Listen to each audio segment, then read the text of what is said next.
All right, welcome in. It is the Breer Report for October the 26th. We are coming to you a day late this week. We're bringing you a Saturday report instead of a Friday report because of my travel schedule. It's obviously been another newsy week in the NFL. I apologize for being a day late on this. And we're going to start with maybe the top news item of the week, and that's DeAndre Hopkins being traded from the Tennessee Titans to the Kansas City Chiefs. The Chiefs, of course, visit the Raiders on Sunday. I want to take you through the how, the why, the what here. And we can really start with the process the Chiefs went through to get here over the last few weeks. They've had a ton of injuries at the receiver spot. Hollywood Brown went down over the summer with a broken collarbone. They thought they were going to be able to get him back right around the opener. He suffered a setback. He is now likely, not certain, but likely to be out for the year. There's an outside chance they get him back at some point in the playoffs. They know they're going to be without Rashee Rice for the rest of the year. That much is set in stone. And so what they did the last couple of weeks after losing Rice and before losing Juju was they started to monitor the receiver market, and they wanted to get a look at what their team looked like with Juju and Xavier Worthy playing with Travis Kelce in the passing game. After going through a couple of weeks of that and Juju going down, again, that's more of a short-term thing than a long-term thing.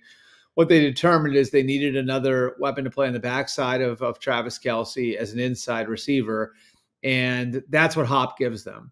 And so coming out of last week's win over the Niners, in which they did not look great, they didn't look like, the old school Chiefs offense, they got aggressive. And so Tuesday afternoon, the call's made. The Chiefs call the Titans on Hopkins.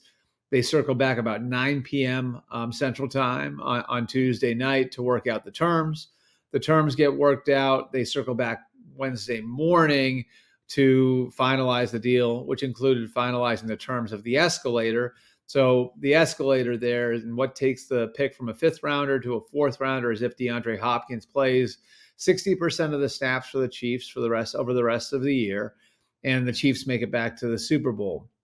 Okay, so the deal gets done. What does this mean for the Chiefs going forward? Well, I think a big part of it is going to be how DeAndre Hopkins assimilates the passing game and how he'll fit with Juju Smith-Schuster when Juju is ready to return, because both those guys, again, at this stage of their careers, are best utilized as inside weapons. The front office people actually went to the coaches and asked them before making the deal, can you use both of these guys at once? The answer they got back from the coaches was yes. They can be creative about it. Both those guys have played outside at times in their careers, so there is some flexibility there. Maybe not as much as there was when those guys were younger, but there still is some flexibility there. And they really wanted a guy who could be a reliable target. They went through it this week with Hop on Thursday and Friday, trying to figure out where he's at. Very impressed with his hands, his catch radius. They felt like his football IQ was off the charts. He was picking things up very quickly, especially as a guy who didn't really have much experience in this type of offense in the past. And then they wanted to put him through a full speed practice on Friday, which they did, to try to determine exactly what sort of workload they're going to give him on Sunday against the Raiders. They have packages in for him. They put those in on Thursday, and again, they went through the plan to try to finalize how much he's going to play there on Friday. I'd expect to see a good amount of DeAndre Hopkins on Sunday. Maybe not the full boat, but a good amount of DeAndre Hopkins there on Sunday.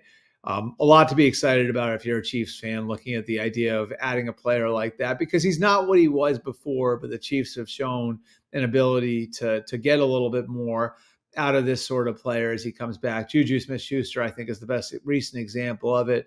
He comes back from the Patriots, and he looks like the player he was a couple of years ago for the Chiefs. I think they see the same sort of thing happening with Hopkins, where they can revitalize his career a little bit. All right, our second topic, the Los Angeles Rams, who I would say are in a very different spot than they were 48 hours ago. Going into that game on Thursday night against the Vikings, it's just a difficult position for them to be in. They were 2-4, and they were looking forward at getting their receivers back over the next couple of weeks. But what was that going to look like? So Puka Nacua was coming back a week earlier than they expected. Cooper Kupp coming back from injury as well.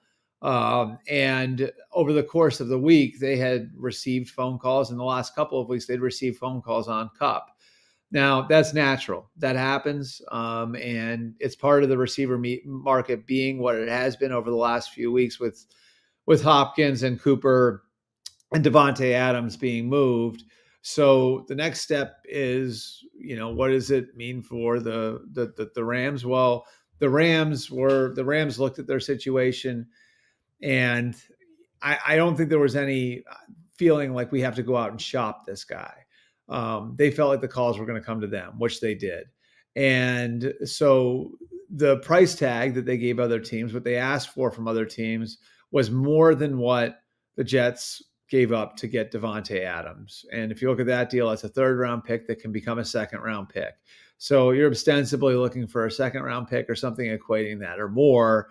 I'm not sure that the value is ever going to match up there anyway. I'm not sure other teams value Cooper Kupp based on his age, based on his injury history, based on his based on his contract at that level. And for the Rams, I mean, this is a franchise icon. This is a guy who was a hero in the Super Bowl. This is a guy who, was part of Sean McVay's first draft class in Los Angeles. This is a guy who, optically, it wouldn't look great if you traded him for less than a second round pick. So I don't know that the value is ever going to match up there, but they were open to the idea of it. And I think they're probably going to be a little less open to it now. Now they're 3-4. They get Seattle in week 9. If they are able to beat the Seahawks, they could find themselves in first place again. Now, of course, whether or not they get there is pending on what happens with Seattle tomorrow. But there's an opportunity to get back in the race, in part because of their division and in part because they beat the Vikings the other night. And I think the other thing about it is the offense looked really good with both Cooper Kupp and Puka Nacua out there.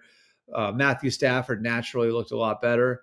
There's just a lot of things that were really working for the Rams on Thursday night. So I think it's going to be a little harder to get Cooper Kupp out of there. Not impossible, but I think it'd be a little harder for another team to get Cooper Kupp out of there than maybe it would have been before Thursday. All right, and finally, Tua Tagovailoa will make his return for the Dolphins tomorrow. The Dolphins play the Cardinals. It's obviously been a process getting here. I was there the night that Tua suffered the concussion. It's just a very scary situation. The Dolphins really wanted to put this in the doctor's hands. Tua, for his part, never showed any desire to walk away from football. He always, and I think you can see it in his press conference, was resolved to come back and play again, which is his decision. But they did over the last few weeks seek out a lot of information. They sought outside opinions. And Tua, as a result of all of that, has been cleared to play and obviously feels comfortable coming back and playing again. Over the course of the month or so that he was on injured reserve, he maxed out just about everything that he could have possibly done. Obviously he wasn't allowed to practice, but, as far as meetings, as far as getting work on the side, as far as throwing when he could, he did everything that he possibly could, as his health allowed. And then coming into the last week, he really hit the ground running. And, he was there for the start of the work week at 5 a.m. on Wednesday morning. On Thursday, there was a ball he hit about 40 yards downfield to Tyreek Hill, where the coaches sort of looked at each other and thought to themselves, we're back.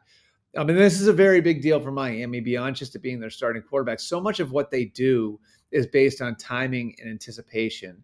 And because it's a timing and anticipation-based offense, the receivers uncover very quickly. The ball has to be out fast. And it just hasn't been. And that's not really the fault of Skylar Thompson or Tyler Huntley. They're just not as equipped to do what Tua does as Tua himself is. And that led to some frustration over the course of the last couple of weeks on the part of other skill players, that the offense wasn't working for them the way that it had previously. But now it is. And what I think the staff saw in practice this week, what the players saw in practice this week, is that timing and anticipation is going to be back in the offense. And it makes the Dolphins a completely different team. So it should be really interesting to see if they can climb back into the AFC East race. They've obviously dug themselves a little bit of a hole. They're 2.5 games behind the Bills there in the AFC East now. They do not have the tiebreaker against the Bills, having lost that game the night Tua got hurt. But a lot to be excited about for the Dolphins and Tua. And of course, it's okay to be a little worried about where he is physically too, coming off the concussion. But again, like never really considered retirement, was never really on the table in his mind. And he will be back on Sunday. That's it for the Breer Report for Week 8. Hope you guys enjoy all the games. Should be a few good ones this weekend, and we will see you again for a new Breer Report on Tuesday.